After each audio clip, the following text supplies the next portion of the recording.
Seja bem-vindo ao canal Teologia Aprenda Mais. Estamos gravando aqui vídeos voltados para uma introdução à filosofia. Hoje eu quero falar sobre fatores de transição do pensamento mitológico para o pensamento racional filosófico, né? O que contribuiu para o nascimento da filosofia, para a origem da filosofia, saindo do mundo mítico, desse mundo imaginativo, do mundo fantasioso, no mundo que se usa, o mundo mitológico usa a imaginação para se pensar, colorir, analisar o mundo. De então, quando não tem um conhecimento científico, um conhecimento meteorológico, um conhecimento voltado para um penso racional, eles analisam, o mito é uma narrativa sobre a origem de alguma coisa, a origem da chuva, a origem do fogo. Inventaram o mito de Prometeu, que roubou o fogo dos deuses e levou para os homens, para que o homem viesse aquecer, fazer suas comidas, cozinhar e etc. Então o mito é uma narrativa, ainda que seja imaginativa, fantasiosa, mas era um meio de conhecimento ao qual eles tinham para tentar explicar as causas naturais do seu tempo e da sua vida, né? Então temos esses fatores aqui muito importantes que trata de transição do pensamento mitológico para o pensamento racional filosófico, né? O que contribuiu? Nós temos as chamadas viagens marítimas, né? Permitiram descobrir que os locais que os mitos diziam habitado por Deus era na verdade habitado por outros seres humanos. Olha como é que é, né? As viagens produziram desmistificação do mundo, que passou a exigir uma explicação que o mito já não podia mais oferecer. Então o mito já não tinha mais resposta, necessitava agora de um conhecimento mais sólido, mais concreto, mais racional para explicar os fatores humanos e sociais, né? A invenção do calendário, também outra questão que contribuiu para o nascimento da filosofia. Uma forma de calcular o tempo segundo as estações do ano, as horas do dia, os fatos importantes que se repetem. Revelou uma capacidade de abstração nova, a percepção de tempo como algo natural e não como um poder divino incompreensível, como se pensava no mito. Outra questão também, né, a invenção da moeda. Permitiu uma forma de troca abstrata, feita pelo cálculo do valor semelhante às cores diferentes, revelando, portanto, uma nova capacidade de abstração e de generalização, algo muito importante também. Surgimento da vida urbana, né? Surgimento da vida urbana. É o aparecimento da polis, cidade-estado, com sua autonomia política, com seus governos, leis, economia. Das muitas polis que surgiram, somente duas se destacam, Atenas e Esparta, né? Atenas e Esparta. Na Grécia, a invenção da escrita alfabética. Na Grécia, a escrita surgiu por influência dos fenícios, já no século III a.C., século VIII a.C., se arte suficiente desligada de preocupações esotéricas, religiosas, e de lá são criados mapas, são criados calendários e etc., né? Os fenícios inventaram a questão do alfabeto, mas as vogais foram os gregos que cunharam, que criaram, né? A invenção da política, né? A política valorizando o humano, o pensamento, a discussão, a persuasão, a decisão moral, valorizou o pensamento racional e criou condições para que surgisse a filosofia. Os primeiros legisladores que marcaram a nova era, então, depende do autoritarismo dos reis ou da interpretação da vontade divina. É codificada uma legislação escrita que antigamente era oral. Outra questão, tem o Drácon, né? Primeiras leis escritas, chamadas leis severas, Solo com suas reformas políticas, fez escravidão por dívida, e Clístenes, o pai da democracia grega. A democracia grega é a democracia direta, aquela que o cara vai para a praça pública e discute ideias. A nossa democracia é uma democracia representativa. A invenção da lei escrita, né, que nós temos aí. Outra questão que contribui para a filosofia, Atenas. Atenas, aqui a cidade de Atenas, cidade-estado, com a educação voltada para a formação do cidadão, atividade econômica mercantil, regime democrático, uma cidade cosmopolita, porque recebia gente de diversas partes do globo.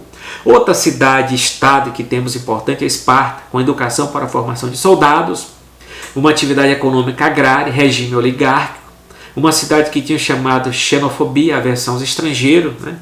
Outra questão também importante, por que os gregos foram os primeiros filósofos, né? Por que os gregos foram os primeiros filósofos? Então, isso significa que, embora a história da filosofia tenha referência de grandes homens da filosofia oriental, oriundo da China, da Índia, do Egito e em Israel, por serem de culturas teocráticas, né? Em que tudo gira em torno da religião e o saber era patrimônio exclusivo do Estado ou de uma casta sacerdotal. Assim não se concebia ou gerava pensadores individuais, mas sim coletivo dentro do pensamento do chinês e de outros povos. O que perguntavam os primeiros filósofos, né? O que perguntavam os primeiros filósofos? Por que os seres nascem e morrem? Por que os semelhantes dão origem ao semelhante?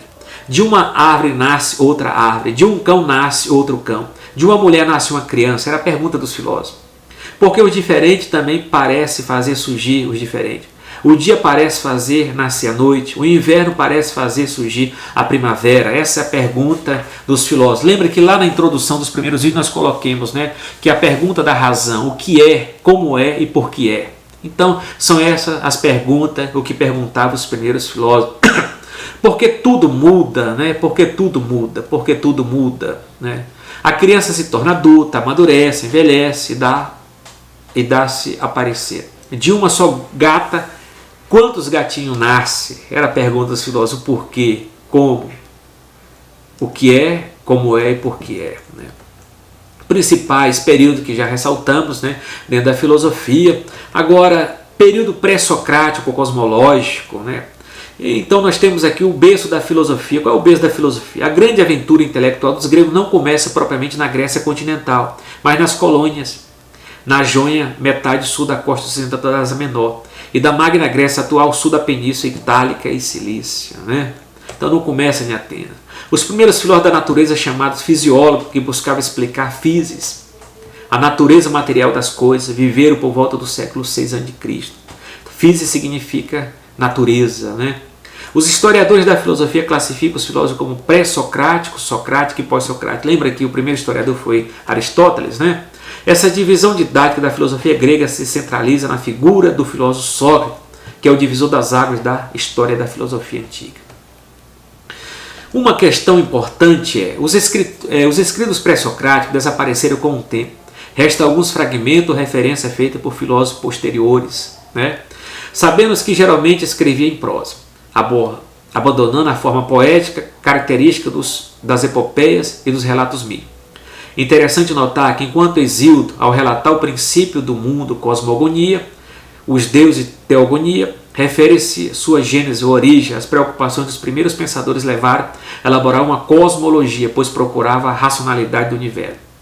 Isso significa que, ao perguntarem como seria possível emergir do caos um cosmos, ou seja, como da confusão inicial surgiu o mundo ordenado, os pré-socráticos procuraram o princípio, a arqué, de todas as coisas, entendido este não como o que antecede no tempo, mas enquanto fundamento do ser. Buscar arqué é explicar qual é o elemento constitutivo de todas as coisas. Arqué significa princípio. Nós temos aí quem é o pai da filosofia. O pai da filosofia grega, o pai da filosofia. Lembra, quem criou a palavra filosofia foi Pitágoras, mas quem é o pai da filosofia é Tales de Mileto. Tales de Mileto, que é o pai da filosofia, viveu no ano 640 a 548 a.C. Ele falava que a arqué, a água como o princípio de todas as coisas. Para Tales, tudo deriva da água, do úmido. A água está presente em todos os seres, daí se ela ou ele, o princípio originador de tudo, a arqué é a água, tudo origina da água. Os primeiros filósofos pensavam que o princípio de onde tudo deriva era necessariamente um princípio material. Ele buscava uma explicação racional e sistemática sobre a origem do mundo. Queria explicar a natureza. Para os gregos não existe uma criação do mundo. Eles negam que o mundo tenha surgido do nada, como afirmavam as religiões. Para os filósofos gregos, nada vem do nada e nada volta ao nada. A natureza é eterna, tudo nela se transforma, né? Tudo se transforma. Atribui-se a Tales diversas descobertas matemáticas, além de estudar a geometria do ciclo e do triângulo. Tales demonstrou o cálculo da altura de uma pirâmide, baseando no comprimento da sua sombra. Segundo o historiador Heródoto, Tales previu a ocorrência de um eclipse solar no dia 28 de maio de 585. Aristóteles chegou a considerar este o momento do nascimento da filosofia. Então o nascimento da filosofia é 28 de maio de 585 a.C., né? É Aristóteles que vai dizer que Tales é o pai da filosofia. É Aristóteles que vai dizer que Sócrates inventou os conceitos, os termos, as palavras, né? Nós temos um contemporâneo de Aristóteles, Anaximandro de Mileto, né?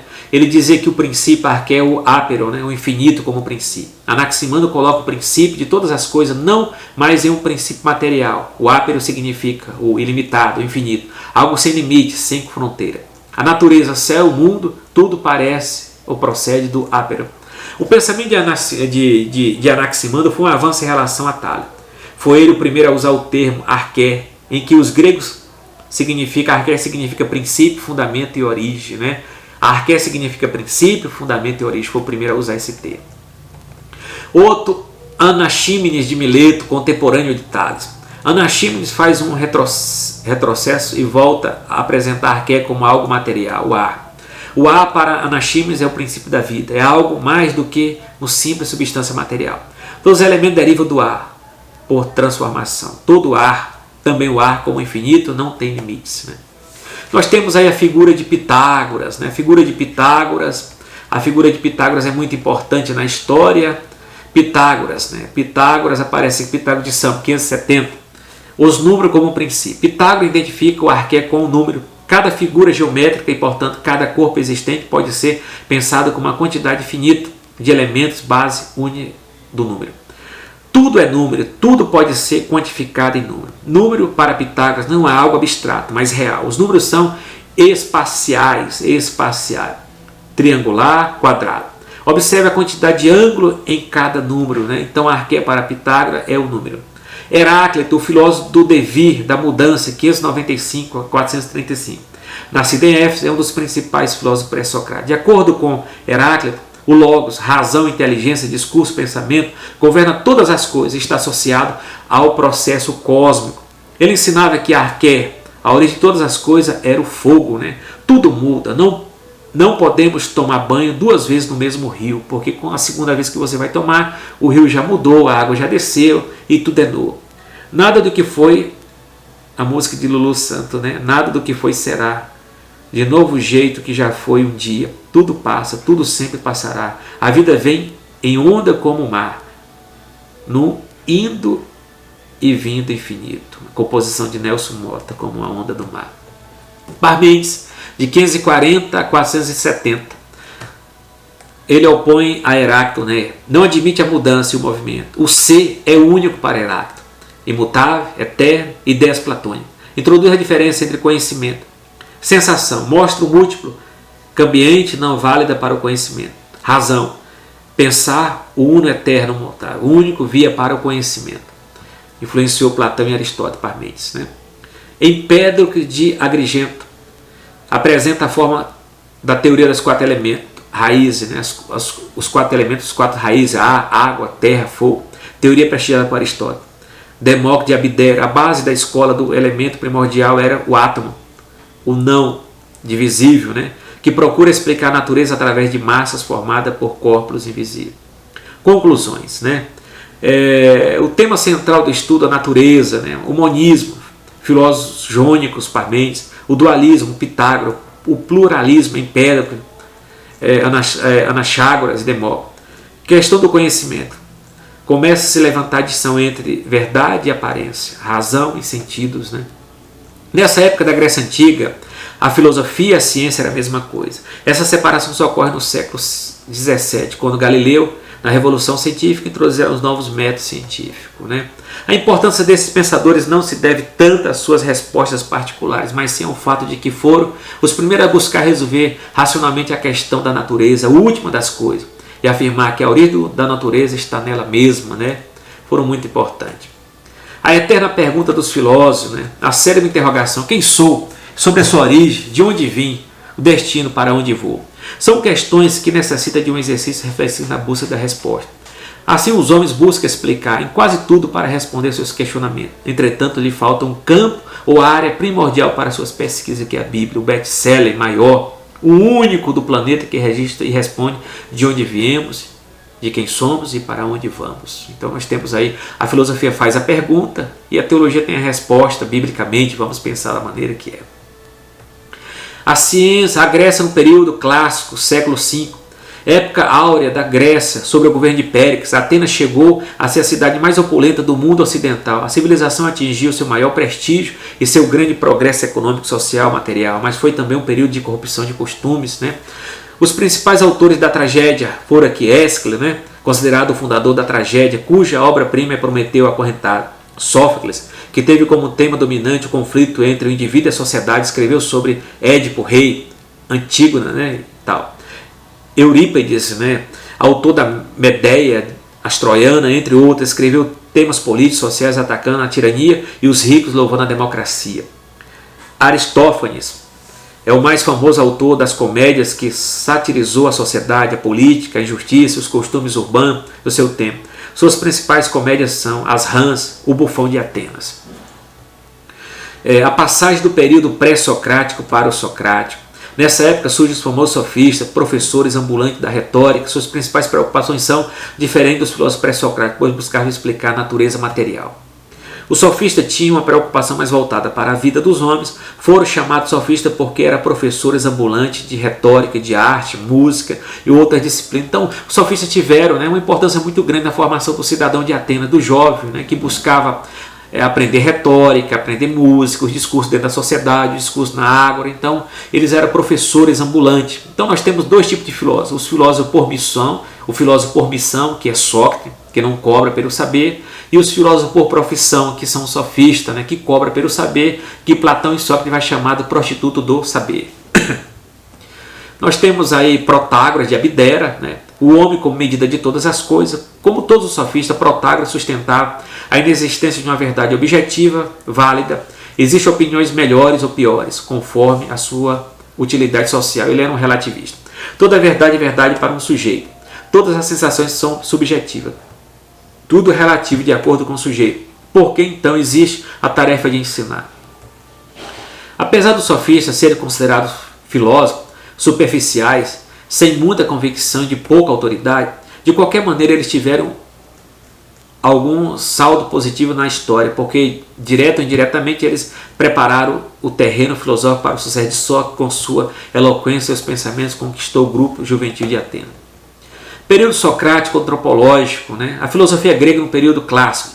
Época mais importante da história da filosofia propriamente dita, não subestimando os filósofos pré-socráticos, que muitos contribuem para a construção da filosofia. Nesse período, o objeto de estudo da filosofia não é mais o problema da origem do cosmos, mas sim do homem com seus atos morais, comportamentais, políticos, sobretudo a educação pedagógica do povo ateniense.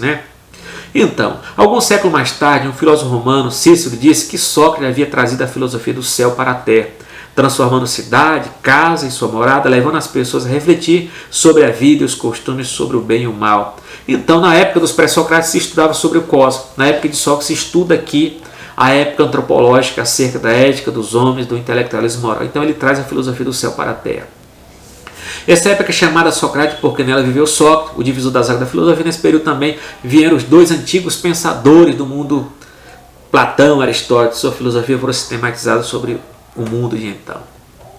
Então, Sócrates nasceu em Atenas em 470 e ali morreu em 399. Seu pai era um escultor, sua mãe era parteira, não escreveu nenhuma obra. Conhecemos Sócrates através dos seus discípulos, Xenófanes, Alcebiades, seu fiel discípulo filósofo Platão, e alguns comentários com Aristóteles. De todas elas, Platão foi o mais fidedigno dos seus relatos. Conhece a ti mesmo, era a frase de efeito que ele tinha, na época do templo de Delfos, onde que ele tirou. Conhece a ti mesmo é uma frase do templo de Delfos. Sócrates é um educador dos homens. Acredita que a verdade existe e pode ser conhecida desde que se proceda a uma interrogação metódica através do processo que chama de maêutica, a arte de partejar ideias verdadeiras. É mais um sumário sobre esses grandes pensadores. Sócrates fazia pergunta como: o que é a coragem? O que é a virtude? O que é a devoção? As pessoas entrevistadas se esforçaram para responder com exemplo de diversas maneiras, sendo interrogada novamente até que se converter de suas ignorâncias, Então, está aí o pensamento de Sócrates. Nem sempre se dava conta de se chegar a um denominador comum.